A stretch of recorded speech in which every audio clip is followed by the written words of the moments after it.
et la CRP, et aussi les signes cliniques. Donc l'évaluation finale se fait à AT48, où on cherche une rémission endoscopique. Donc les résultats, ce n'était pas surprenant. Donc automatiquement, on a pu avoir une bonne réponse à T48 supérieure chez les patients dont l'optimisation elle était basée sur des éléments de biomarqueurs biologiques, colprotexine et CRP, les résultats étaient supérieurs par rapport aux bras de patients chez lesquels l'optimisation elle était basée seulement sur l'aspect clinique. Donc, dans ce travail, ils ont retenu que le taux de calprotexine fécale qui dépasse les 250 microgrammes par gramme de sel, c'était le paramètre biologique le plus souvent à l'origine d'escalade thérapeutique dans cet essai. Intérêt de la calprotexine dans la cicatrisation. Donc ce chapitre a été étudié par une little story de GTED.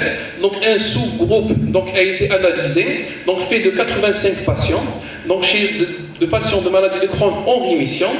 Donc le seuil de concentration de 200 mg par gramme de sel permet de discriminer les patients indemnes de lésions endoscopiques avec un score CDES égal à 0 chez des patients actifs avec des lésions muqueuses. Donc la sensibilité, elle avoisine 90%. Par contre, la spécificité, elle est faible, elle est de 35%. Donc ils ont remarqué que lorsqu'on va combiner le dosage de la calprotexine avec la CRP, on peut avoir une amélioration de la spécificité qui s'approche des 50%. Donc le consensus de Stride, des experts de Stride 2, qui a été publié en 2012, ils ont reporté ces résultats-là et recommandent que la normalisation de la CRP ainsi un taux de calprotexine qui varie entre 100 à 250 représente un objectif intermédiaire dans la prise en charge du making. La non-attention de cet objectif impose un ajustement thérapeutique.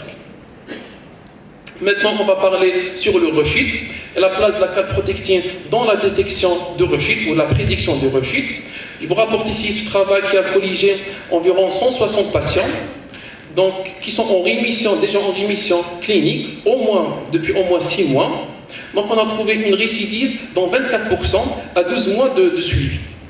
Donc ce taux de récidive était corrélé avec un taux de calprotexine qui dépasse les 167. Sur une méta-analyse qui a été publiée en 2012, qui a regroupé 6 études avec un taux de malades qui avoisine les 700 patients.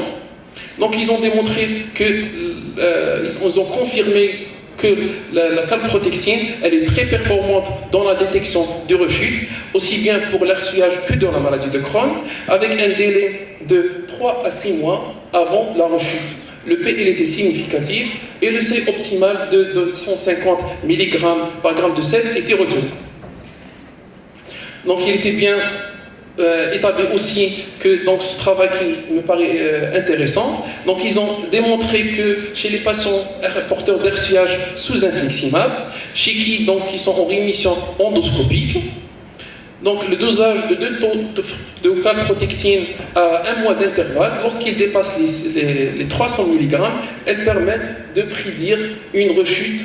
Donc c'est le meilleur moyen qui permet de prédire la rechute ultérieure. Maintenant parlons des escalades thérapeutiques. Sur le travail Story publié par les GTED, ils ont regroupé un groupe de patients porteurs de maladies de Crohn en rémission endoscopique sans corticoïdes et sous biothérapie. Ils ont démontré que l'utilisation de biomarqueurs tels que la calprotexine et la CRP ainsi le score endoscopique permet de déterminer un sous-groupe dont le taux de récidive est très faible 1 an après l'arrêt de l'infliximab.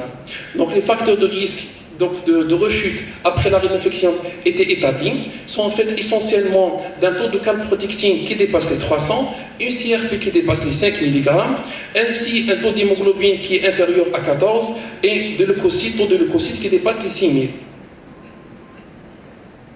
Maintenant, on va parler sur la place de la calprotectine dans la détection de la récidive post-opératoire. Donc, l'étude Bowker s'était intéressée à ce sujet-là. Donc, c'est une étude qui porte sur l'optimisation de la prise en charge de la maladie de Crohn après résection intestinale.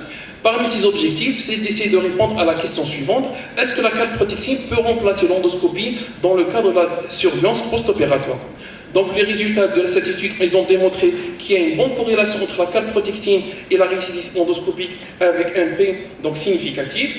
Par contre, ils n'ont pas retrouvé une corrélation entre la CRP et le score endoscopique et la récidive endoscopique. Donc il n'y a pas de corrélation entre la CRP et la récidive endoscopique. Un taux de calprotectine qui dépasse les 100 microgrammes par gramme de sel, donc permet de prédire la récidive endoscopique avec une sensibilité qui avoisine les 90%, mais essentiellement une valeur prédictive négative qui est de 91%, ce qui permet d'éviter la coloscopie sur environ 41% des patients. Sur cette étude prospective, toutes retrouvent que la calprotectine a une sensibilité élevée avec une bonne valeur prédictive négative dans l'intensification de la récidive post-opératoire. Un taux de calprotectine normal donc, permet d'exclure une récidive endoscopique. En pratique, si on a une valeur de calprotectine qui est inférieure à 100, la récidive post-chirurgicale elle est très probable. Si le taux il est élevé, à ce moment-là, un contrôle endoscopique s'impose avant de la mise en route d'un traitement ou donc changer une thérapeutique. Donc en conclusion, ce qu'il faut retenir, c'est que la calprotectine est un marqueur non invasif de l'inflammation intestinale. Donc elle est considérée comme le marqueur biologique le plus performant pour le suivre des patients avec MICI, ce qui a été démontré dans cette présentation. Les seuils de la concentration de la calprotectine fécale diffèrent selon les finalités et selon son utilisation. Donc ici je vous ai rapporté un tableau qui illustre bien les différentes situations cliniques ainsi le seuil de retenue. En concluant, donc, la calprotectine c'est un outil qui est devenu indispensable dans le quotidien. Mais donc, il faut un travail de communication qui doit être réalisé pour essayer de mieux convaincre d'une part le patient à adhérer au dosage et en même temps essayer d'incriminer la calprotectine dans nos habitudes comme étant praticien pour mieux suivre les patients. Donc je vous remercie pour votre attention. Merci Dr. Boussoussaf, merci d'avoir respecté le temps.